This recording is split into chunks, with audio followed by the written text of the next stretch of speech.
Mi nombre no tiene tanta importancia. Lo que importa es que hasta hace no mucho, yo era ese tipo de ingeniero que toda empresa sueña con tener y que toda gerencia termina por odiar. A mis 55 años, llevaba más tiempo en esa compañía que la mayoría de los gerentes en el mundo laboral. Era un ingeniero mecánico, de la vieja escuela, de esos que no necesitan un software para saber si una estructura va a fallar. Lo siento en los huesos. Mi campo era tan específico y mi experiencia tan vasta que, sin sonar arrogante, yo era prácticamente irreemplazable. Replicar mis habilidades habría costado una fortuna y meses de trabajo de equipos enteros. No era un tipo simpático. Odiaba la política de oficina, las sonrisas falsas y las reuniones de team building. Yo iba a trabajar. Hacía mi trabajo impecablemente. Señalaba los problemas sin rodeos y esperaba lo mismo de los demás. Era el típico gruñón que sabía lo que hacía. Y aunque no era el alma de la fiesta, si un joven ingeniero me pedía ayuda, me sentaba con él hasta que lo entendiera todo. La empresa original lo entendía. Me pagaban bien, respetaban mi conocimiento y toleraban mi carácter, y a cambio yo les daba resultados y formaba a la siguiente generación. Incluso tenía un pequeño negocio de consultoría aparte, algo que la empresa sabía y había aprobado por escrito, siempre y cuando no hubiera conflicto de intereses. La vida era estable. Entonces la empresa fue comprada por un conglomerado internacional. Con ellos llegó un nuevo equipo directivo. Jóvenes con títulos rimbombantes y sonrisas de tiburón que prometieron que nada cambiaría. Mentira. Lo primero que trajeron fue una nueva cultura de oficina, un intento patético de imitar el estilo de Silicon Valley en la fría y pragmática Suecia. Querían que nos quedáramos horas extras sin pagar por amor a la camiseta y que participáramos en reuniones matutinas con aplausos y vítores forzados. Me negué en redondo. Les dije que mi contrato y el acuerdo sindical eran claros. Las horas extra solo se contemplaban en emergencias documentadas y negociadas. En cuanto a sus ridículos aplausos, simplemente me quedaba de brazos cruzados, mirándolos con cara de piedra. Mi estatus de veterano me protegió al principio, pero pronto se dieron cuenta de algo. La resistencia silenciosa de los demás ingenieros giraba en torno a mí. Como yo no cedía, ellos tampoco se sentían obligados a hacerlo. Me convertí en su objetivo.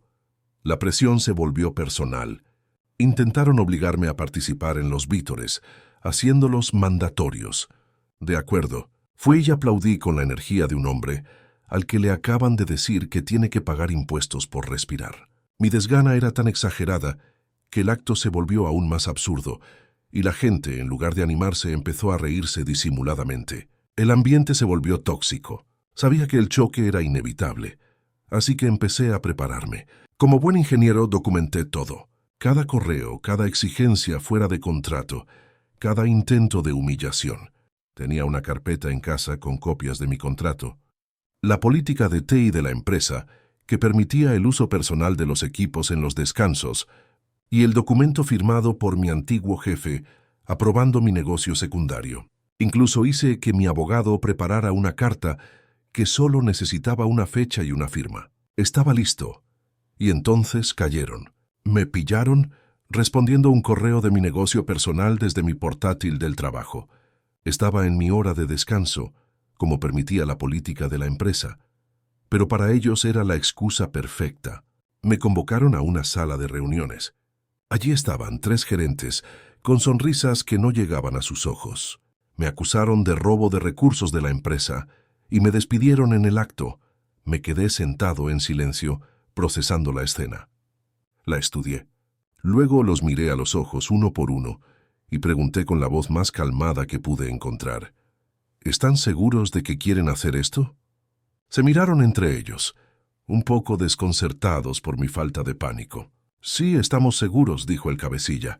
Me incliné un poco hacia adelante. ¿Están realmente seguros de que quieren hacer esto? Esa segunda pregunta les borró la sonrisa de la cara, pero ya era tarde. Llamaron a seguridad. Me escoltaron a mi escritorio para recoger mis cosas personales. Me quitaron la credencial, el teléfono y el portátil, y me acompañaron hasta la puerta como a un delincuente. En el momento en que mis pies tocaron la acera, Fuera del edificio comenzó mi plan. Saqué mi teléfono personal y llamé a mi representante sindical. Le expliqué la situación en menos de 2 minutos. Su respuesta fue inmediata. El despido quedaba impugnado por falta de causa justificada y el caso iría directamente a la Junta Laboral para arbitraje. Le envié por correo electrónico la política de TI y la aprobación de mi negocio. El primer misil estaba en el aire. Llamé a mi abogado. Envía la carta, le dije.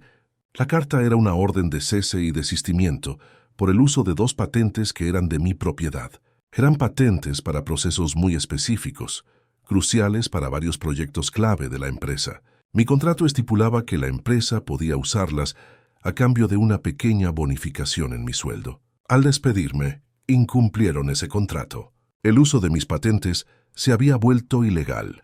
El segundo misil estaba en camino. Me fui a casa, me serví un whisky, puse algo de música y empecé a disfrutar de mis inesperadas vacaciones. Tenía ahorros para vivir cómodamente durante años sin trabajar. La noticia de mi despido corrió como la pólvora. En menos de una semana, recibí 2 ofertas de empleo de empresas de la competencia que llevaban años intentando ficharme. Las rechacé amablemente, pero les hice una contraoferta. Ahora que era autónomo, podía ofrecerles mis servicios como consultor. Aceptaron encantados, pagándome el doble de mi tarifa por hora anterior. Pronto empezaron a llamar mis antiguos compañeros. Los proyectos se habían estancado. Nadie sabía cómo continuar. Fui educado pero firme. Lo siento, ya no trabajo allí. Tenéis que hablar con la gerencia. Les dejé todo a ellos. Lo mismo con los clientes que consiguieron mi número privado. Pasaron 2 semanas de un silencio tenso por parte de la empresa. Finalmente, un gerente me llamó desesperado pidiéndome ayuda. Me negué cortésmente. Empezó a gritarme. Le respondí: «Disculpe, creo que me confunde con alguien a quien le importa su problema». Y colgué. Unos días después, llamó Recursos Humanos. El tono era muy diferente. Me dijeron que el despido había sido un error de comunicación y que estaba invitado a volver a mi puesto. Me reí. Les dije que agradecía la oferta, pero que ahora estaba esperando la decisión de la Junta Laboral y, mientras tanto, estaba muy ocupado con mi propia empresa. Sin embargo, añadí, estaría dispuesto a ofrecerles consultoría para resolver sus problemas urgentes. Hubo un suspiro de alivio al otro lado de la línea. «¿Cuál es su tarifa?» 6 veces mi antiguo salario por hora, respondí, y les facturaré los impuestos y gastos administrativos aparte. El silencio fue glorioso.